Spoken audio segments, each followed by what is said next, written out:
አንደኛ ላይ የምንጠራው ካርሎስ ባሌጋ ካሜራኖ ሲሆን ግራ ሀገር ነው። እንዲሁም ደግሞ 22 ዓመቱ ነው። ይሄኛው ተጫዋች ፕሪሚየር ሊግ ውስጥ የሚጫወት ለብራይተን የሚጫወት ሲሆን የዛሬ 2 ዓመት ዩናይትድ በዚህኛው ተጫዋች ላይ በጣም ፍላጎትን የነበረው እና የማስፈረምን እድልን ሲፈልግ የነበረ ተጫዋች ነበርና እንዲሁም ደግሞ የአሞሪም ፈርስት ታርጌት እንደነበረም ደግሞ አዘ ሚድፊልደር እናውቀዋለን። እና ይሄ ካርሎስ ባሌጋ የሚባለው ተጫዋች የፕሪሚየር ሊጉ ፕሩቭን ሆነ ዲስትሮየር ነው እና የዛሬ 2 ዓመት ላይ የነበረው አቋም በጣም አስገራሚ የነበረ አቋም ሲኖረው እና በ34 አፒራንስ ላይ 3 ጎሎችን 1 አሲስት እና 119 ታክሎችን 64 ኢንተርሴፕሽንን እንዲሁም ደግሞ ሪከቨሪ ቦሎችንም ደግሞ ወደ 292 ሪከቨሪ ቦሎችንም ደግሞ እንዳያደረገ የተለያዩ ስታቶች ይናገራሉ። ወደ 301 ዶሎችንም ደግሞ ዊን እንዳያደረግም ደግሞ የተለያዩ ስታቶች ደግሞ ያሳያሉ ማለት ነው። እና ይሄ እንግዲህ ለሚድ ቴብል ለብራይተን የሚጫወት ተጫዋች ስለነበረ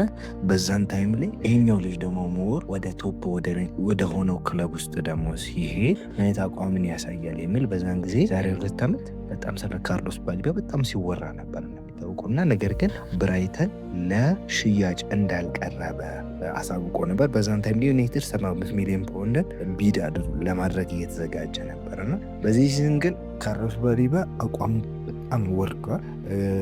የተለያዩ ጉዳቶችም ቢያጋጥሙት እንዲሁም ደግሞ የኮንፊደንስ እጥረትም ደግሞ አንዳንድ ተጫዋቾችም ደግሞ ትላልቅ ክለቦች ኢንተረስትን ሲያሳይባቸው ሀሳባቸው ይወሰዳል፣ በጣም ዲስትራክት ይሆናሉ። ኮንፊደንሱንም ደግሞ ሉዝ ሲያደርግ ነበር በዚህ ሲዝን ላይ። አንዳንድ ጨዋታዎች ላይም ደግሞ ብዙም ሲጀመር አልነበረም።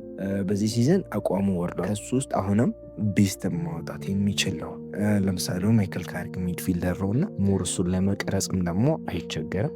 ሁለተኛ ደረጃ ደግሞ ስንመለከት 22 ዓመቱ ነው። ሶስተኛ ደግሞ ፕሪንት ፕሩቭን ነው። አራተኛ ደግሞ አትሌቲዝምን አለው which is እኛ አሁን ላይ በስኳዳችን ውስጥ ሚድፊልደሮቻችን በሙሉ ፈጣኖች አይደሉም እና ግራውንድ ከቨሬጅን የሚሰጠን አይነት ማለት ነው እና ዩናይትድ ይህንን ተጫዋች ቢያስፈር በጣም ያተርፋል ብዬ አስባለሁ። ሪስክም አለው እንደዛም ደግሞ ይሄ ሃይ ሪስክ ሃይ ሪዋርድ የምንለውን አይነት አናሎጂ ያለው ተጫዋች ነው ማለት ነው።